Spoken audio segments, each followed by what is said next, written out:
Tout compte fait avec Éric Revel comme chaque matin. Bonjour Éric. Patrick, bonjour à tous. Bon, nous allons parler justement de l'économie dans ce secteur du Proche-Orient et de l'économie israélienne qui est avant, alors qu'il y a donc ces événements, est florissante quand même. Hein.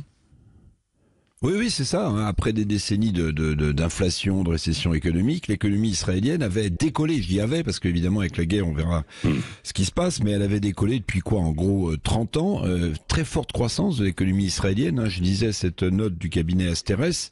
Imaginez, Patrick, que l'économie israélienne, avant ce nouveau conflit, c'était 4% de croissance par an sur les 40 dernières années. C'est colossal, 4% de croissance par an. Nous, on est plutôt aux environs de 1% en France.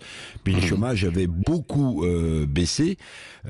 Dernier chiffre, le PIB par habitant israélien, c'est-à-dire la richesse créée dont on dispose, ça atteint, cette richesse par habitant israélien, 93% du niveau français. 93% du niveau français.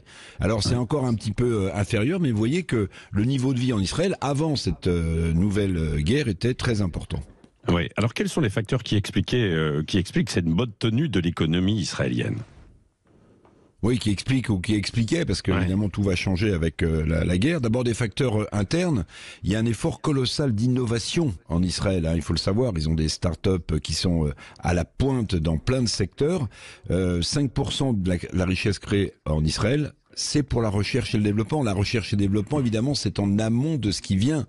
C'est en amont de l'innovation, c'est en amont de la production. 5% pour un petit pays comme celui-ci, c'est considérable. Les pays de l'OCDE, c'est que 2,7%. Vous voyez, pratiquement le double. Puis aussi, il y a des facteurs externes dont bénéficiait Israël. Par exemple, très forte immigration d'habitants de l'ex-URSS il y a quelques années. C'est ainsi qu'on avait noté que 500 000 personnes venant de ces pays, quand l'URSS avait explosé, qui étaient très bien formées en général, avaient rejoint Israël. Et puis aussi, facteur externe dont il faut évidemment parler, ce sont les milliards de dollars que les États-Unis, soutien historique d'Israël, consacrent à l'État hébreu. Bon, tout ça évidemment, ça fait des facteurs pour la croissance économique du pays. En un mot, comment cette guerre peut impacter cette économie israélienne ? Bon, alors les experts, et toujours dans cette note d'Asterès, disent quoi ? Que évidemment les attaques du Hamas, la guerre pourrait, par définition, limiter évidemment les entrées de touristes en Israël, mais aussi peut-être plus compliqué les investisseurs étrangers qui vont regarder ça à deux fois, voire les personnels qualifiés, parce que les gens qui font la fameuse alia, qui retournent lorsqu'on est juif en Israël, vont peut-être se réduire. Puis à noter quand même, parce que c'est un sujet d'interrogation, Patrick, le Hezbollah chiite qui est cantonné au Liban, qui est une milice chiite au Liban, est-ce qu'elle a intérêt à entrer en guerre et de créer un nouveau front avec Israël ? Il y a des gens qui remarquent que il y a deux gisements gaziers très importants qui ont été co-signés entre le Liban et Israël, les gisements de Cacherie et de Cana.